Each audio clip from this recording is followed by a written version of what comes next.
Hey folks, welcome back to another video. Today we're looking at question 592, fraction, addition, and subtraction. The way we'll be solving this problem is by using a delimiter to split these numbers.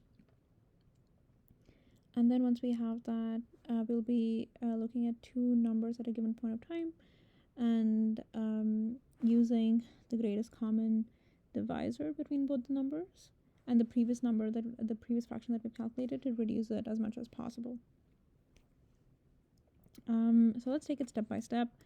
The first important thing is actually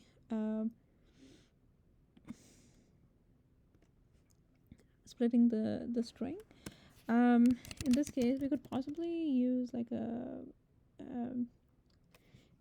string is given to us, so we could use a string array and split that based on either like the pluses or like the divisors. But the reason why I choose to use a scanner here is because that way we can just use the next int method that you'll see in a bit, and you don't really have to use convert the string to an integer. So let's get started. We'll use new scanner, and then so it's going to take the string expression to it, and then we use the delimiter.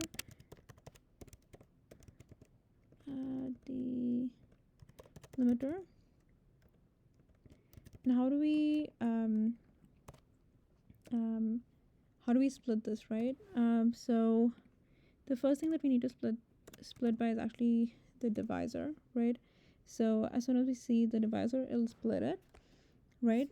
And the other thing that we need to split by is the positive and the negative signs. However, we do need to take the negative signs into our numbers. So basically, we need a way of saying divided by like the positive or the negative, but also include the positive or the negative. So the way we do that is we do like an or. So this pipe right here is saying either take the forward slash as a divisor or use this expression. So the expression here would be look forward. So this is basically saying that look forward into it, and then include these two characters, so positive and negative. So this will basically split the string into the fractions that we want. And yeah, I think we should be able to like use the scanner to get started. The first thing that we need to do is have a starter numerator and a denominator. So the starter numerator will set that to 0, and the starting denominator we set that to 1. And the reason why we set the numerator to 0 is because we add the numerators, and for the denominators because we always multiply it when we see another fraction. That's the reason why we need to take denominators as the starting denominator as 1. So how do we go about doing this? So while the scanner has neg, so basically there's something in the scanner that we can pull out. We keep going. So let's say int current numerator, and let's just call it current n, sc.nextInt. So basically here it just converts it to an integer, right? So if it's a positive or a negative, it'll just convert it to an integer. But if it used like a string array, we would have to convert it like string.toInt. I suppose that's fine, but this is simpler. And let's get the current denominator as well, sc.nextInt, right? So this is a fraction and this is a fraction, right? So numerator divided by denominator and current numerator divided by current denominator. So these are the two fractions, and we need to simplify that. So how do we simplify it? Is basically when a and b, so let's actually write this down. We have a and b, and we have c and d, right? So how do we simplify it? The way we simplify it is by you multiply a multiplied by d, and you multiply c by b, and then all of this is divided by b multiplied d. So this is the fraction. So this is the combined value, and this has to be simplified. So let's come to this fraction first, and then we can try to simplify it. So the current numerator would become numerator multiplied by current denominator, and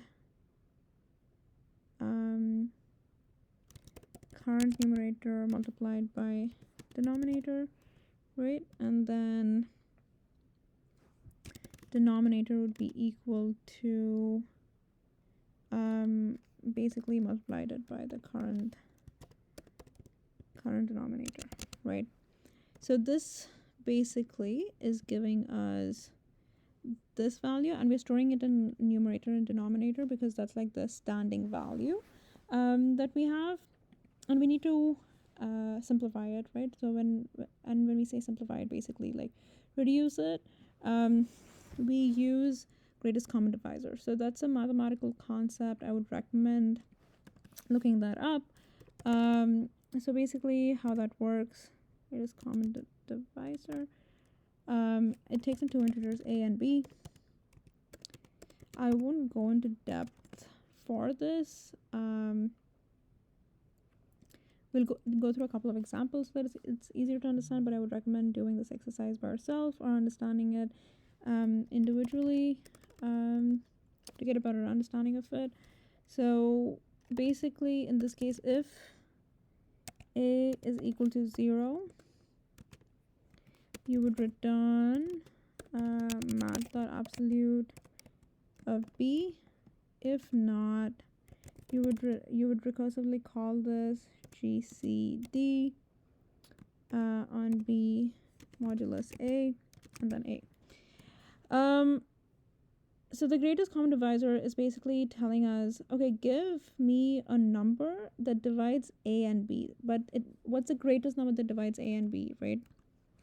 Without leaving a reminder. So let's say we have a equals 4 and b equals 8, right?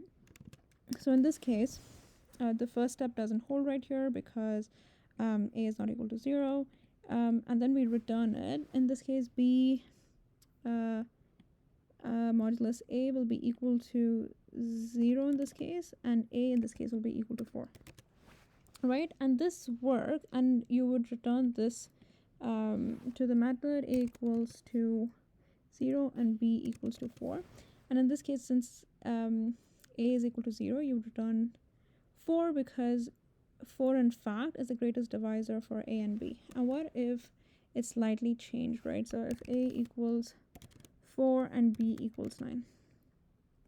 So in this case, the greatest common divisor here is 1, right? So if we go through the method,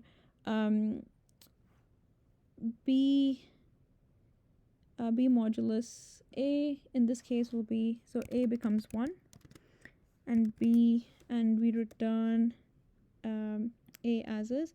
So in this case, b equals 4, and then we calculate this again. So 4 modulus 1 equals 0. So in this case, a is returned to be 0, and b in this case is returned to be 1. Therefore, the greatest common divisor is 1, and 1 is returned. So it works, and I didn't come up with this. It's basically like commonly used GCD like methodology. So I'd recommend like memorizing it and understanding how it works. So basically we need to go through that, right? So in common divisor, let's just call it D, GCD of numerator and denominator. And numerator needs to be divided by D, and denominator also needs to be divided by D. Oh, the other point that needs to be mentioned is that the reason why I'm returning absolute b here is because here we have negative numbers. just to make sure that the divisor that we're returning is positive. That's the reason why I return absolute B here. And this basically keeps continuing all of this till the scanner doesn't have anything else left. And in the end, we basically need to return a string. So let's just keep that simple by numerator plus you add the string with a forward slash and temp. So all of this is converted to a string and it's returned. So I think that should be good. Let's try compiling it. The first few test cases are okay. Everything else is okay as well. Awesome. So let's talk about the space and time complexity of the entire solution. The time complexity of the entire solution is of n, n being like the length of the string, because we have to iterate through all of them to give us the final result. And the time complexity is also of n since we are using space right here to split the expression. Awesome. If you have any questions, please let me know in the comments below. Don't forget to subscribe to the channel and like the video. I'd really appreciate that. Keeps me motivated to make more videos. Thanks so much, and I'll see you folks soon. Peace.